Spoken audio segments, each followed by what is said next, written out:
All right, diving right in today. You know how much we love these deep dives.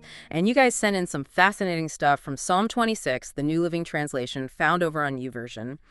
And we are going to unpack it right. This whole idea of integrity, trust, the desire for justice, all that good stuff. Amazing, isn't it? Yeah. I mean, attributed to David, such a personal declaration. It's like we're right there in a courtroom with him, pleading his case. Totally. And he just jumps right in. I mean, verse 1, declare me innocent, O Lord, for I have acted with integrity. I've trusted in the Lord without wavering. Whoa.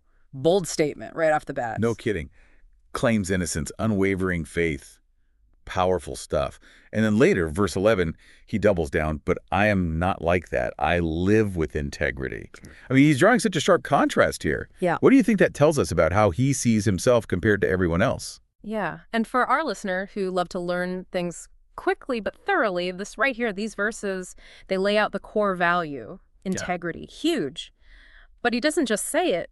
He goes further. Like verse 2, put me on trial, Lord, and cross-examine me. Test my motives and my heart. You know, I mean, most people wouldn't want that level of scrutiny. Oh, absolutely. It shows vulnerability, courage even. He's saying, look, it's not just about my actions. Judge my very intentions. And, you know, for you, I think this is a great example of that deeper understanding you're always looking for.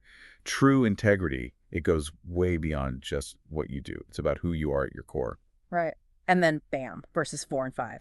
I do not spend time with liars or go along with hypocrites. I hate the gatherings of those who do evil, and I refuse to join in with the wicked. That's strong language. He's not messing around. No, he's not. And it really makes you think, can you even say you have integrity if you're constantly surrounded by, I don't know, bad stuff? Yeah. If you're complicit in it, even? That's a good point. And then you get these really interesting images, verses 6, 7, and 8. The washing of hands as a symbol of innocence. Praising at the altar, the love for God's sanctuary. It's like his personal purity is all tied up with his devotion, you know? Oh, yeah. Washing hands back then is a huge deal, like, you know, a ritual cleansing before approaching something sacred. And it really shows how, for him, how connected his personal conduct was to his faith. For those listening, this is a fascinating insight into how integrity and faith were seen back then. It's so true, but even with all this talk of integrity, he gets to verses 9 and 10, and it's like, don't let me suffer the fate of sinners. Don't condemn me along with murderers. Their hands are dirty with evil schemes, and they constantly take bribes.